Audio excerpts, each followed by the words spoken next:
This is the perfect song for today. That down here in Maynard, at least, the sun is trying to peek out after what looked like to be a cloudy morning. Raise your hand if you're planting a garden. If you're in some form of the garden process, gathering seeds, getting your seedlings. I'm looking for some hands here. Yeah, I know that some of you are very talented gardeners. Me, not so much. But I do try.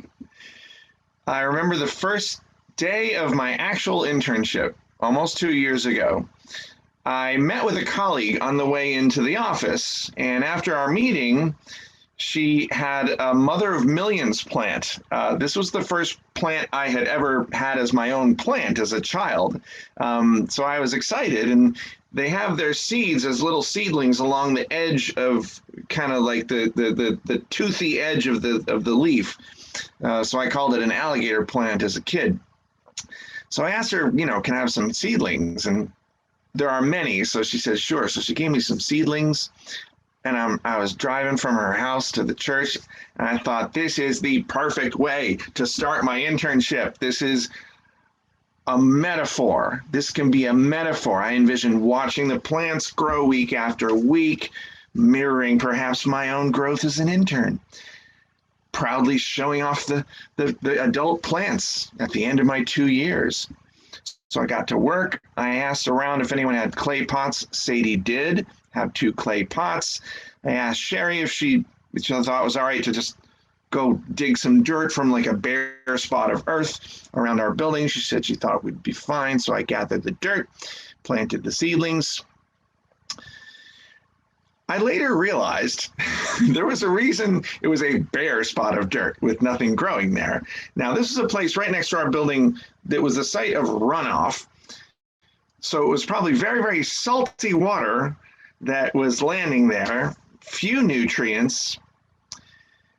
Still, I had dirt, I had the seedlings. That became my daily ritual. I'd come in, I was so excited to see the Mother of Millions seedlings. I'd water them, and the water would not, the dirt wouldn't hold the water at all. And I was a little worried about that, but I kept the hope alive. Watched them grow a little. I was busy though with other things, so I would just sort of water them, look at them, hoping they'd grow. Then the lockdown happened. I couldn't water them for months. And at this point, I said to myself, I take it back. Please don't let this be a metaphor for the internship. Please don't let this be the metaphor for the internship. Like so many other things in this internship, in ministry, in life, growing these plants was more complicated than I thought. After a few months of the internship, Reverend Allison asked me, do you think you're ready to be a minister? And the question took me by surprise. I had to think about it for a minute. And then I told her I couldn't answer her because I didn't even know what being ready meant. Now, more recently, she asked me the same question, and by then, I knew more what the job entailed, so I told her with confidence that no, I was not ready. She asked, well then, how can we get you ready? We all heard earlier, young Abigail talking with us about butterflies, their beauty, their love for flowers. Abigail right now is in the breakout rooms doing work with butterflies and caterpillars. Abigail said that to her, they're a sign of spring and a sign of hope. So if butterflies teach us lessons of beauty, of love, and hope, what lessons do caterpillars teach us? Please, I want to invite you to write in the text chat if you would, and I'll read some of the responses if you would write them. Now, to me, a caterpillar teaches me also about beauty. Kathy says patience. Kate says slow but sure. Persistence from Eileen. Anne Green says sometimes you just need to snuggle up and wait.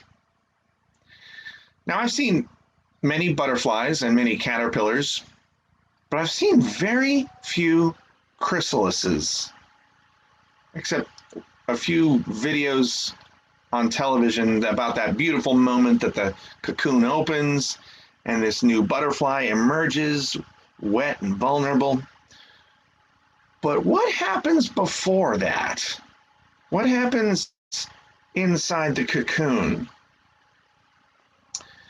Well, I did some research, and according to Scientific American,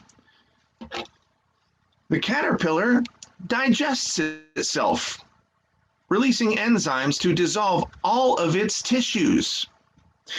If you were to cut open a cocoon or chrysalis at just the right time, the article continues, caterpillar soup would ooze out. Only later do the cells of the soup form themselves into the body parts of the butterfly.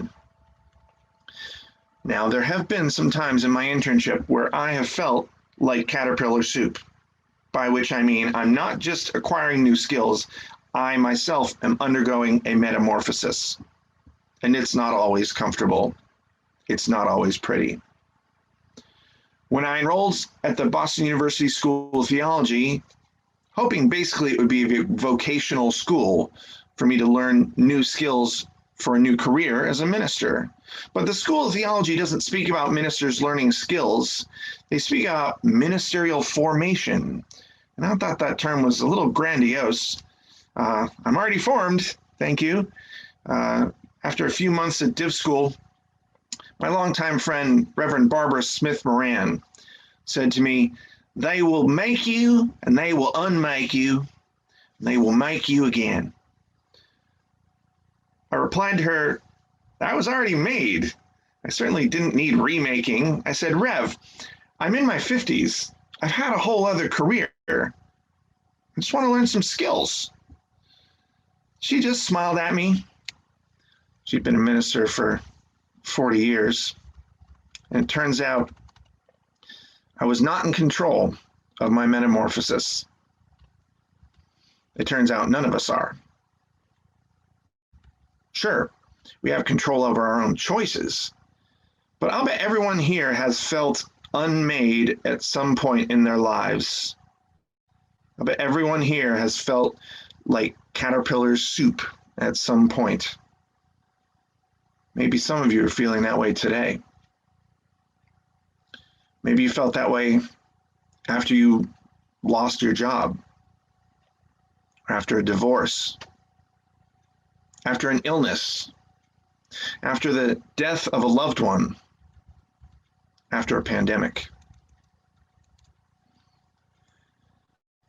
If I'm right, and some of you have felt like caterpillar soup, I invite you to let us know about it in the text chat.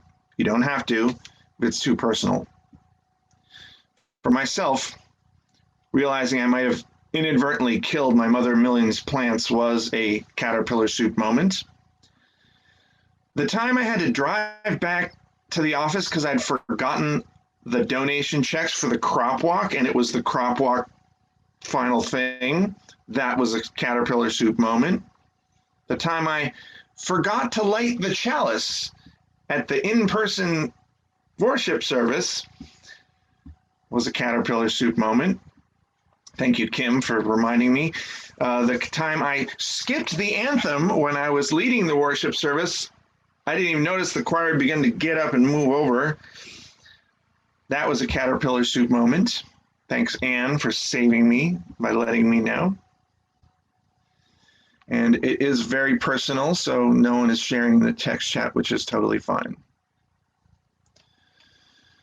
So if butterflies teach us lessons of beauty, love, and hope, if caterpillars teach us lessons of patience and perseverance, what does the chrysalis teach us? I invite you to share your thoughts in the text chat. What lessons can we learn from a being who has dissolved into soup and is slowly reforming? I think I saw some chrysalis notes earlier. unexpected changes, evolution, eating when you're hungry, transformation. Lisa says the need for grace. These lessons we can learn from the pupa, from the chrysalis. Andy says sometimes we need to break down to build back up again. Lori says we can have many beginnings. Matthew Gerard says discovering your values. Jessica Price says renewal. Tess George says there's a time to let go. I have some good news for these caterpillar soup moments. That same Scientific American article taught me about caterpillar soup, also taught me about imaginal discs. How many of you know biology, know what imaginal discs are? Well, here they are. This is the geeky science part of the worship service. Before the caterpillar is even born, it grows a tiny imaginal disc for each body part. An imaginal disc for the wings, one for the antennae, one for the legs, and so on. So even during that caterpillar soup stage, the chrysalis already has these tiny imaginal discs, and with protein-rich soup all around these discs, begin to organize the cells to form the wings, the antennae, the legs. So is it possible that even in the midst of being completely undone, there's something invisible still guiding us? Is it possible that when all seems lost, our bodies, even our cells, can still listen and receive guidance? Is there something we can't quite see that's helping us, even if we didn't notice it at first? Even if we didn't notice it at all? Even the word imaginal is from the Latin imago, meaning image, which gives us words like imagine. So, what do we do when we're in that caterpillar soup moment? How do we listen to that guidance? What are we listening for? Well, I would guess the first step is that very decision to listen, to be receptive to the message itself. Brenna sang, "Show yourself to us," about a young woman who is seeking out that voice who will guide her as she steps into new power, as she arrives home. The voice says, grow yourself into something new. The voice says, you are the one you've been waiting for all of your life. And maybe another step is continuing on, even if you're scared. Like Elizabeth Harding, her words read to us by Pat, who took the hot air balloon ride in Sedona, despite having a fear of heights. Now she helps people deal with death as a bereavement counselor for hospice.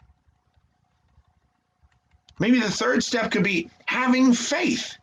Faith in a power beyond our own, be it God or Goddess for those of us who are theists, be it Mother Earth for those of us who are pagans, science and groups of cells for those of us who are atheists, our interconnected covenantal community for all of us.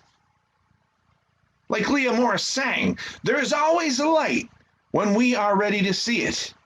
There is always a light when we are ready to be it. Let the sun shine in. It's finally shining through the clouds in Maynard, Massachusetts. Let the sun shine in. Spring is coming. Our chrysalis is opening. Our guides, whatever our own version of Imaginal Discs are, have brought us through. We are ready to step out of this cocoon, spread our new wings gingerly into the air, and learn how to fly for the first time. And remember, we are not alone as we unfurl those tender wings. I asked Sherry to check on my plants when she got back in the office, see if they were alive. She went into my office. They hadn't been watered in months. And they were still alive. They're succulents, as it turns out. They can last for a long time, even in terrible soil. I drove up to the office. That day we had our water communion this past fall. I took the plants home. I repotted that they hadn't grown at all. They had survived and nothing more. But I repotted them into better soil and put them by my window. And here they are today. They lived, they grow, they're in better soil. I've learned more how to plant them.